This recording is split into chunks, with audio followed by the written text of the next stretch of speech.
ರಾಜ್ಯದಲ್ಲಿ ನಿಲ್ತಾನೆ ಇಲ್ಲ ವರುಣಾರ್ಭಟ. ಹಲವು ಅವಾಂತರಗಳು ಸೃಷ್ಟಿಯಾಗ್ತಾ ಇದೆ. ಮಳೆಯಿಂದ ಒಂದೆಡೆ ಸಂತಸ ಇದ್ರೆ ಮತ್ತೊಂದೆಡೆ ಸಂಕಷ್ಟ ಎದುರಾಗ್ತಾ ಇದೆ. ಬಿರುಗಾಳಿಗೆ ವಿದ್ಯುತ್ ತಂತಿಯ ಮೇಲೆ ಬಿದ್ದಂತಹ ತೆಂಗಿನ ಮರ ಬಿದ್ದಂತಹ ರಭಸಕ್ಕೆ ಧರೆಗುರುಳಿದೆ 2 ವಿದ್ಯುತ್ ಕಂಬಗಳು ಕೂಡ.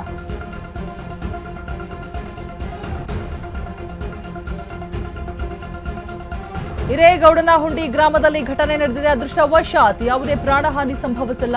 ವಿದ್ಯುತ್ ಕಂಬ ತೆರವು ಮಾಡುವಂತೆ ಗ್ರಾಮಸ್ಥರು ಮನವಿಯನ್ನು ಕೂಡ ಮಾಡಿದ್ದಾರೆ. ವಿದ್ಯುತ್ ಕಂಬ ತೆರವಿಗೆ ಚೆಸ್ಕಾಂ ಅಧಿಕಾರಿಗಳು ಮನವಿಯನ್ನ ಮಾಡಿದ್ದಾರೆ.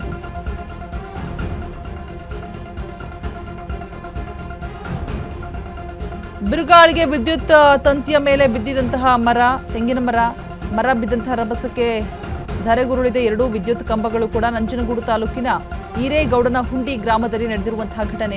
ಯಾವುದೇ ಪ್ರಾಣಹಾನಿ ಸಂಭವಿಸಿಲ್ಲ. ಅದೃಷ್ಟವಶಾತ್ ಮಳೆಗಾಳಿಗೆ ವಿದ್ಯುತ್ ಕಂಬಗಳು ವಾಲಾಡ್ತಾ ಇತ್ತು. ಅಂತಹ ವಿದ್ಯುತ್ ಕಂಬಗಳನ್ನು ತೆರವು ಮಾಡದಂತೆ ಚೆಸ್ಕಾಂ ಅಧಿಕಾರಿಗಳು ನಿರ್ಲಕ್ಷ್ಯವನ್ನ ತೋರಿಸಿದ್ದಾರೆ. ಗ್ರಾಮಸ್ಥರ ಮನವಿಯನ್ನು ಕೂಡ ಮಾಡಿದ್ದಾರೆ. ಮೈಸೂರಿನಲ್ಲಾಗಿರುವಂತಹ ಘಟನೆ. ವರುಣಾರ್ಭಟ ನಿಲ್ತಾ ಇಲ್ಲ. ಅವಾಂತರಗಳು ಸೃಷ್ಟಿಯಾಗ್ತಾ ಇದೆ. ಒಂದು ಕಡೆ ಸಂತಸ, ಮತ್ತೊಂದು ಕಡೆ ಸಂಕಷ್ಟ.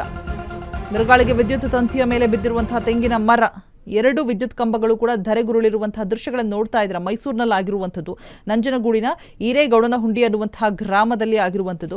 ಸೊ ಸಡನ್ಲಿ ಆ ಮರ ಬಿದ್ದ ತಕ್ಷಣ ಅಲ್ಲಿರುವಂತಹ 2 ಕೂಡ ವಿದ್ಯುತ್ ಕಂಬಗಳು ನೆಲಕ್ಕುರುಳಿದೆ. ಯಾವುದೇ ಪ್ರಾಣಹಾನಿ ಸಂಭವಿಸಿಲ್ಲ. ಸದ್ಯಕ್ಕೆ ಯಾರೂ ಕೂಡ ಇರಲಿಲ್ಲ ಆ ಟೈಮ್ನಲ್ಲಿ, ಅಲ್ಲಿ ಆ ಜಾಗದಲ್ಲಿ.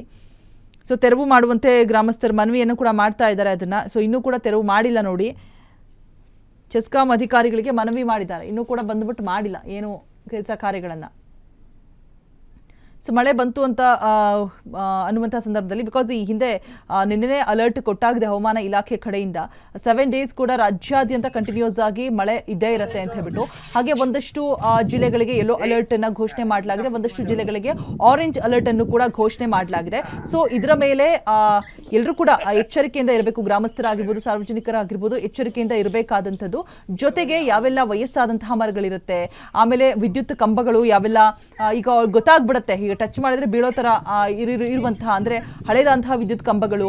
ಸೊ ಅದೆಲ್ಲವನ್ನು ಕೂಡ ನೋಟಿಸ್ ಮಾಡಿ ಒಂದು ಅರ್ಜಿಯನ್ನು ಸಲ್ಲಿಕೆ ಮಾಡಬೇಕು ಅಂತ, ಅಲ್ಲಿ ಸಂಬಂಧಪಟ್ಟಂತಹ ಅಧಿಕಾರಿಗಳಿಗೋ ಅರ್ಜಿಯನ್ನು ಸಲ್ಲಿಕೆ ಮಾಡಬೇಕು, ಇಲ್ಲ ಗ್ರಾಮ ಪಂಚಾಯತಿಗೋ ಅದನ್ನು ತೆರವು ಮಾಡಿ ಅಂತ ಹೇಳ್ಬಿಟ್ಟು. ಇಲ್ಲ ಅಂತ ಹೇಳಿದ್ರೆ ಓಕೆ, ಆ ಮರ ಬಿದ್ದಂತಹ ಸಂದರ್ಭದಲ್ಲಿ, ಆ ವಿದ್ಯುತ್ ಕಂಬ ಬಿದ್ದಂತಹ ಸಂದರ್ಭದಲ್ಲಿ ಯಾರು ಇಲ್ಲ, ಯಾವುದೇ ಪ್ರಾಣಹಾನಿ ಸಂಭವಿಸಿಲ್ಲ. ಇನ್ ಕೇಸ್ ಏನಾದರೂ ಅನಾಹುತಗಳಾಗಿದ್ದಿದ್ರೆ ಯಾರು ಹೊಣೆ?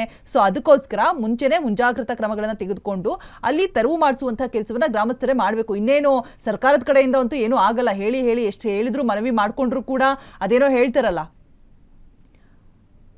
ಗಾದೆ ಮಾತು, ಬುಡಕ್ ಬಂದಾಗ ಬೆಂಕಿ ಬುಡಕ್ ಬಂದಾಗ ನೀರು ಹಾಕೋಕೆ ಹೋದ್ರು ಅನ್ನೋ ಹಾಗೆ. ಸೊ ಆ ರೀತಿ ಆಗುತ್ತೆ ಯುದ್ಧ ಕಾಲದಲ್ಲಿ ಶಸ್ತ್ರಾಭ್ಯಾಸ ಅನ್ನೋ ಹಾಗೆ. ಸೊ ಹಾಗಾಗಿ ಮುಂಚೆನೆ ನಮ್ಮ ಮೊದಲೇ ಮುನ್ನೆಚ್ಚರಿಕೆ ತೆಗೆದುಕೊಂಡು ನಾವೇ ಸೊಲ್ಯೂಷನ್ ಅನ್ನ ಕಂಡುಕೊಳ್ಬೇಕು.